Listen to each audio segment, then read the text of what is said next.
Fue aquí el 31 de marzo de 1848 que la familia Fox escuchó golpeteos misteriosos por primera vez. Luego se estableció una comunicación con la inteligencia que causaba tales ruidos. Supuestamente era el espíritu de un vendedor ambulante que había sido asesinado aquí años antes.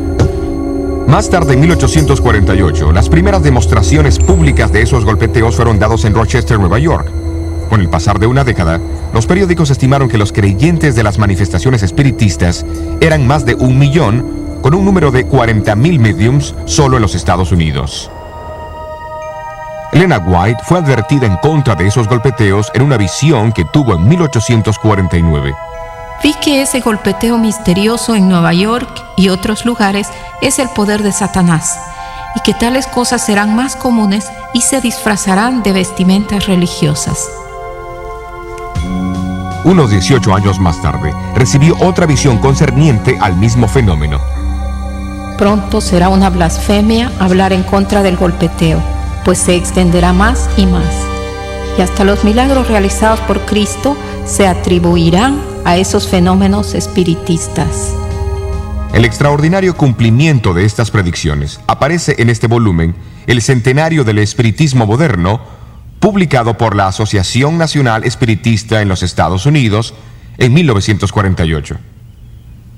Aquí en la página 68 dice: un médium predijo el nacimiento de Jesús, quien en su corta vida en esta tierra realizó los tales llamados milagros, que en realidad eran fenómenos espiritistas.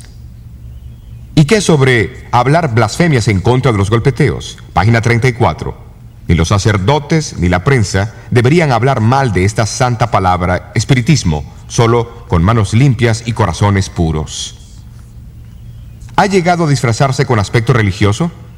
La página 69 dice: el espiritismo es la venidera religión universal, es la sangre que da vida al cristianismo.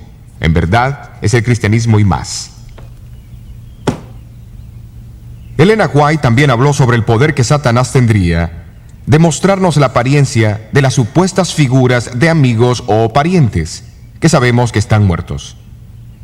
El libro de J.B. Phillips, El clamor de la verdad, testimonio de un intérprete, el renombrado intérprete del Nuevo Testamento, cuenta sobre su reunión con el famoso escritor cristiano C.S. Lewis. Lo notable de esta reunión es que ocurrió pocos días después de la muerte de Lewis. Cuando Philip compartió esta experiencia con un obispo, este le dijo que eso ocurriría a menudo.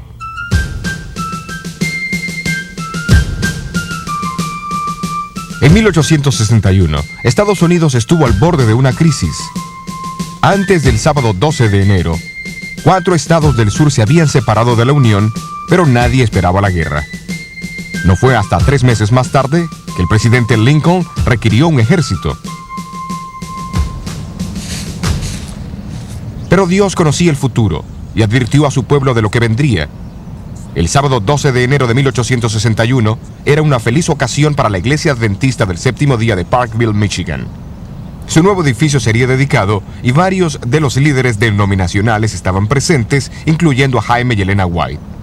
Por la tarde, cuando estaba por terminar su discurso, Elena White recibió una visión que duró unos 20 minutos. Al ser invitada a contar lo que había visto, ella solemnemente anunció que otros estados se unirían a la separación y habría una terrible guerra. Describió los sonidos y los hechos de las batallas y el sufrimiento de los prisioneros enfermos y heridos en los hospitales. Vio hogares agonizando la pérdida de esposos, hijos y hermanos. Entonces, mirando los rostros de la congregación, hizo una pausa. Hay personas aquí que perderán sus hijos en esa guerra. 3 meses después de la visión de Parkville, los primeros tiros fueron disparados y la nación se lanzó a la agonía de la guerra civil. Se perdieron más vidas americanas que en todas las otras guerras combinadas. Como 5 familias de las que estuvieron presentes en aquella tarde de 1861 perdieron hijos en la guerra.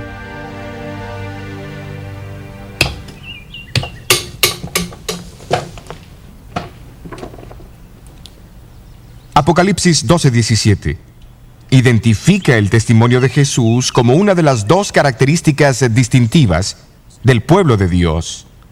antes de la segunda venida de Cristo. ¿Qué es el testimonio de Jesús? En Apocalipsis 19, Juan cita a un ángel diciendo que el testimonio de Jesús es el espíritu de profecía. Y en Apocalipsis 1, Juan explica lo que él describe como profeta es un mensaje proveniente de Dios a través de Jesucristo dado por su ángel. Y así las palabras de un profeta son llamadas el testimonio de Jesús porque provienen de Jesús y no del profeta. Un ejemplo vivido de este proceso a través de Elena White puede verse en las tempranas experiencias de la iglesia de Washington, Nueva Hampshire. Fue aquí en 1844 donde Guillermo Farnsworth declaró su intención de guardar el séptimo día sábado, y aquí se estableció una congregación guardadora del sábado. Pero en los años que siguieron, algunos del grupo comenzaron a perder su fe. El mismo Guillermo Farnsworth volvió a usar tabaco, y otros miembros de mayor edad se volvieron cínicos y criticones. Esto desanimó a varios jóvenes de la iglesia. Se necesitaba algo urgente para restaurar la unidad y la fe de la iglesia.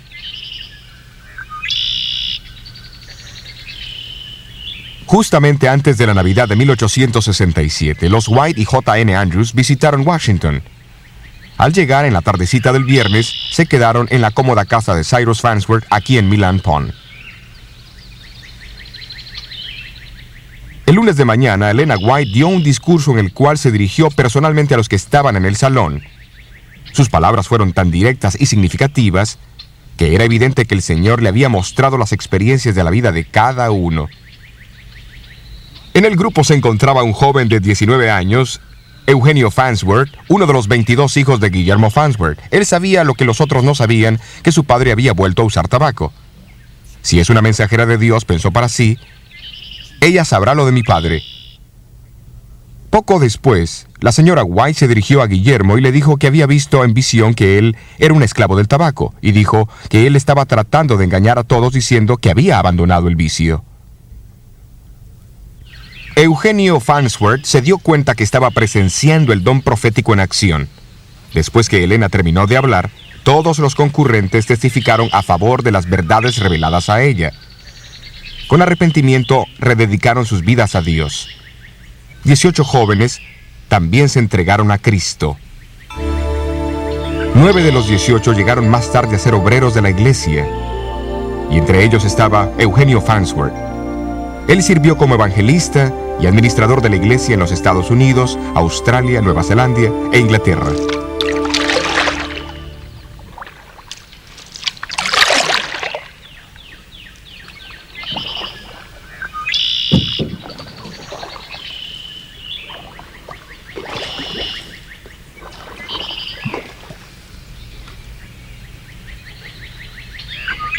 ¿Por qué Dios envió a su mensajera a esa iglesia? ¿Por qué Dios ha dado el testimonio de Jesús o el espíritu de profecía a su pueblo remanente? La respuesta a ambas preguntas es la misma. La respuesta del Antiguo Testamento se encuentra en 2 Crónicas 36:15. Porque Dios tiene compasión de su pueblo. El Nuevo Testamento lo explica aún más claro en Efesios 4:12-13. Dios llama a algunos a ser profetas para preparar al pueblo de Dios para obras de servicio, para que el cuerpo de Cristo pueda edificarse hasta que todos alcancemos unidad en la fe.